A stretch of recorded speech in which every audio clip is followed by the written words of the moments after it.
Okay, so people want to ask me about my airbox, how I built my airbox.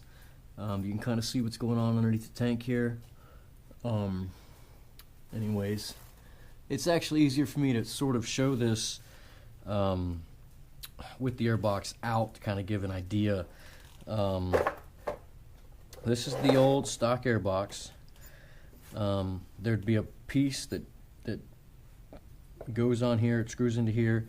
There's a cap piece that screws onto here. This box is sealed all the way around this channel between these two pieces. I'm going to venture a guess that Victory installed this airbox in two pieces like this when they put it into the bike, because you have to cut it to take it out. So I real simply just channeled out the sections to pull it apart. Basically what this box will do is there's a ambient air temperature sensor, I do believe, here on the 05. There is no oxygen sensor or any of that kind of stuff. There is a barometric pressure sensor that plugs into here, and then there's your breather for the rear cylinder that plugs into this portion here. And so anyways, you'll have to, hey, watch out. Come here.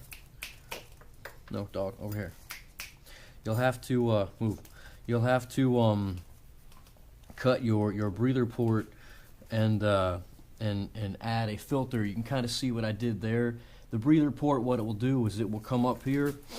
It will come out of the bottom of the engine here and travel up and go underneath the tank, up here underneath, into the back of the airbox, up underneath here in some general area. Not showing it real well because I rerouted it. It cleans up having access to the tank. Makes life a lot easier when you get up in there. But kind of having the bike still installed and having the tank installed, you can kind of see what my issues are. One being right here is I didn't cut the side of the airbox down far enough. To access the filter, I have to cut that little section out, which I'm going to have to do the next time I pull the tank off. Cut that section up in there out so I can roll the P-clamp around so I can pull the filter off individually. And you can also tell that I didn't get my boot all the way into the filter because I couldn't get it in there. I couldn't get it off. So that's one thing to revise. The other side is real easy to take on and off. I had no issues there. The way the other side is, you can see the ambient air temperature up in there. So basically what I did is I cut this whole piece off here, and then there's a secondary piece of plastic up underneath there. So I cut this whole section down in here, took this whole top piece off, and then I cut right behind the oxygen sensor so I could still keep the oxygen sensor mounted to something hard without relocating it. I know Lloyd's has you relocate it, but I didn't want to do that. So basically I cut this poor portion of the box off. And you can see where I did that underneath here. The way I have it cut is I cut it here all the way across the top at an angle and cut through here, keeping the oxygen sensor in. So this whole front piece is gone. Now what I'd like to show is inside here. Reason I did that, reason I cut it right here. I cut it right here. I ended up sawing these sections off for the intake plenum for the flow. I cut the flow sleeves off because I couldn't get my filter to slide over with the flow sleeves installed. So when I cut the box right here, cut across here, cut these flow sleeves so I could slide my filter on, that's my problem.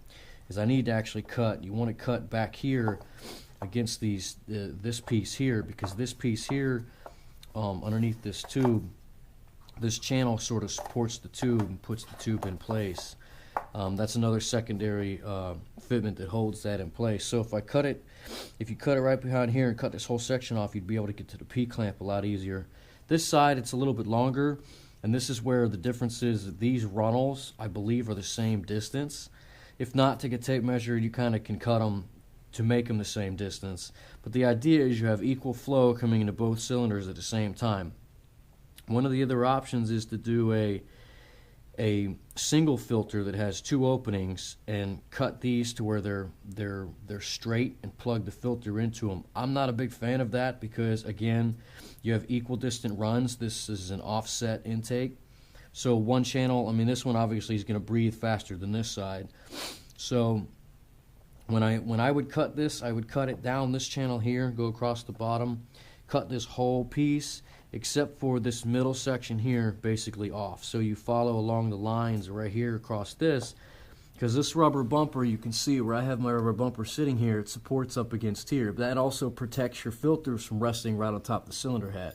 What that's going to do is it's not going to burn the filters, plus it gives them a little bit more support. I mean, you can see these things are pretty snug.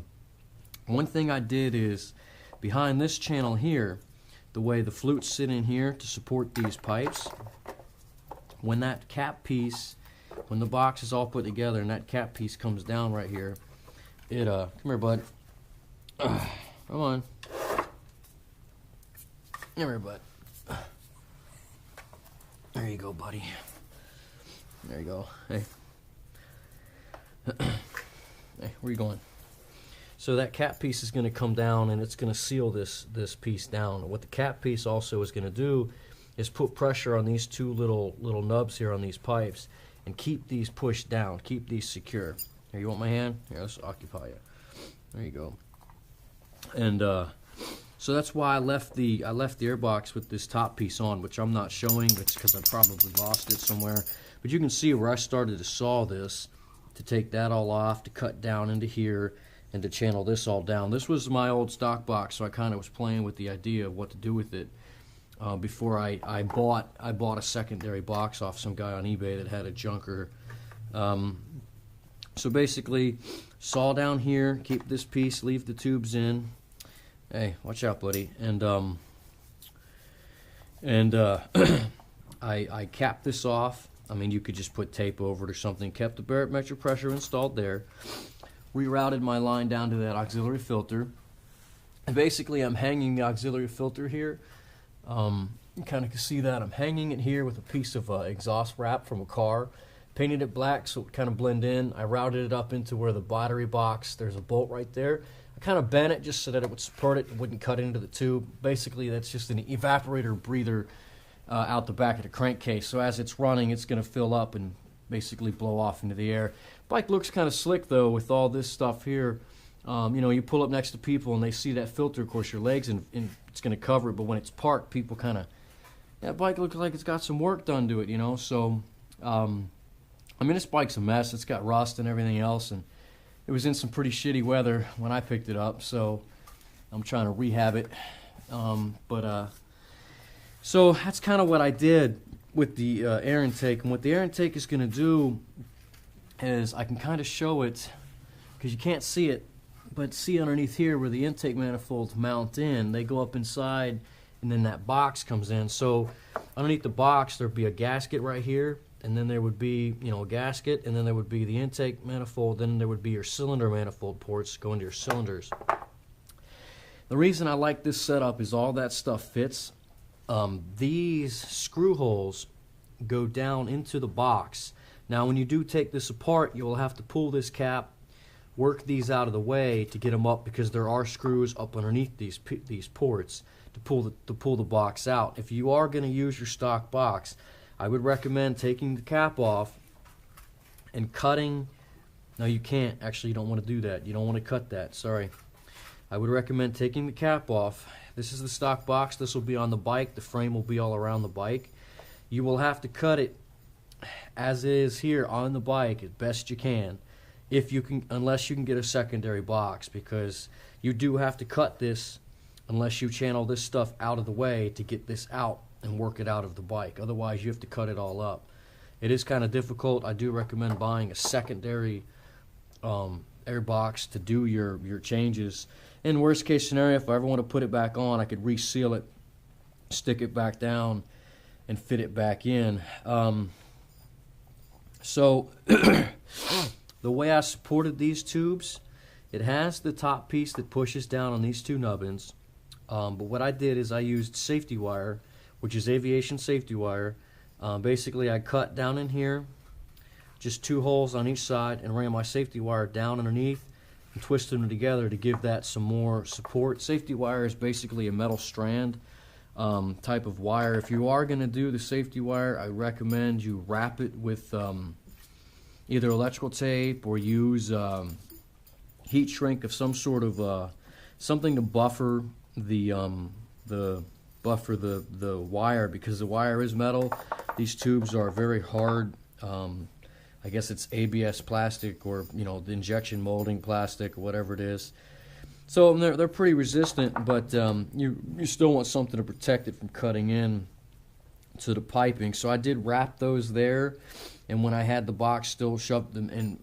Sorry, I'm going a little fast, but when you do cut this whole damn square and all this crap off the front, this box will basically slide down in as it sits the way I've made it. Slide down in and out of the frame, no problems whatsoever.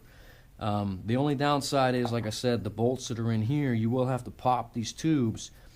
And now that all this crap is opened up, you can pop these tubes and basically slide them out. You can pop them this way, slide them forward, whatever you want to do. You can pop and get them out of the way so you can get into that airbox. And you notice this is the port I'm talking about. There's a bolt back there you can't get to. There's also one underneath here. So you'll have to bolt those in without this installed. So once you get that all bolted in, then I cut down in there with the safety wire. I ran it through. It was a little bit of work to do it, but I got it to work. So, and then I used somewhere over there, I used an R1100 filter. That's what these are. They have the angle to them. R1100 filters, and I have the pre-filter sleeves on them, because the pre-filter sleeves will keep dust, debris, and maybe a little water out of the engine as far as your intake, because these things are a little bit exposed. Obviously, you get rain, it's going to rain down here, it's going to drip onto the filter. Also, up top the frame, there's a hole in between the frame where the frame V sits. And that's where on this stock box, the frame would be open here. Air kind of passes through up here in the middle of the triple trees, and then up here on the top of the frame rail, and breathes into this front slotted port. So you will get sort of some rain down up in there. Now you'll notice what I had mentioned here on this side, the way I have my tube set. You can kind of see how the whole thing sits up in there. Where my safety wire comes in the side, where I wrapped it, and I put an RTV on it to secure it. And I mean, I've checked it. It doesn't seem to be doing anything. I mean, it's in there pretty secure, so it's not chafing, it's not cutting. But I did forget to wrap it, and a lot of these recommendations I'm speaking of are after the fact. So it's a little difficult to get in there to work on it, but it is worth doing it. I do have another video out there recently showing the Big Shot fuel tuner that I had to add to this bike, because once I do, if you notice, I've got Lloyd's or Conquest pipes and basically the Lloyd's airbox. You will need some sort of fuel tuner. Possibly this bike runs fine minus the fuel tuner, but as soon as I put the fuel tuner on, you notice a big change. If you can get a Power Commander, do it, but you'll have to dyno it to get it 100% dialed in. I don't have a dyno within 3 hours of my house. When I take this bike down to the dyno, I have to travel a good distance on it to get it done. So that's kind of the rundown of how I did the airbox. If anybody has any questions, feel free to email me. I will put an email link somewhere in this message. I've got a lot of projects going on over here, so I will put an email link somewhere in this message, and I'll probably populate the link to the other video showing the fuel tuner and how I sort of managed to get that all hooked up. But hopefully that'll give somebody an idea of how they want to do this setup, if they want to tackle this setup. These filters cost me, I think, $35. I think for shipping total, it was somewhere around 30 bucks. These sleeves, I wanted to get them, are like another 15. So, I mean, you're talking under $50. You've got basically a full-blown open intake. I mean, Lloyd's charges, what, $600 some odd for theirs? I just don't have that kind of money. So, well, put it this way, I don't want to spend that kind of money. If I can make something, I'm not going to spend it. It's kind of what I'm doing over here. I've got a change a bracket and cut some stuff and change some things. But I work on projects a little bit at my leisure, so hopefully that'll give you some ideas of what I'm looking to do. And if you have any questions, feel free to email me.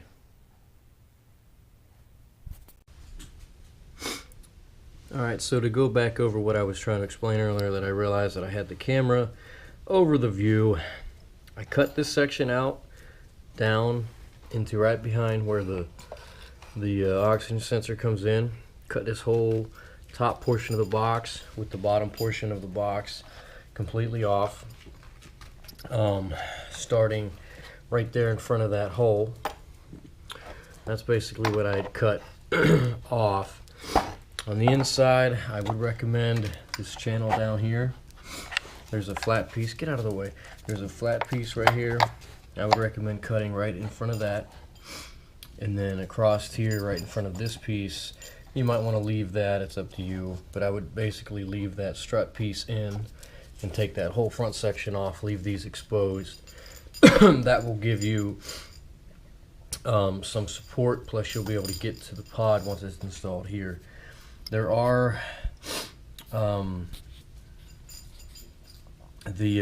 middle support piece that I was explaining. This channel piece inside here, there are two lines that I used as a guide, and I took the outside sections off. So this section would be gone, and this section up here would be gone, following this channel to give myself that little support on the bottom of the box. And then behind this second rib here was where I had put my safety wire loops around here. Now, since I did leave this in, I did safety wire the side of this too, I believe, from what I remember looking underneath mine. But that kind of gives you the rundown of where I cut my box. Hopefully that'll help.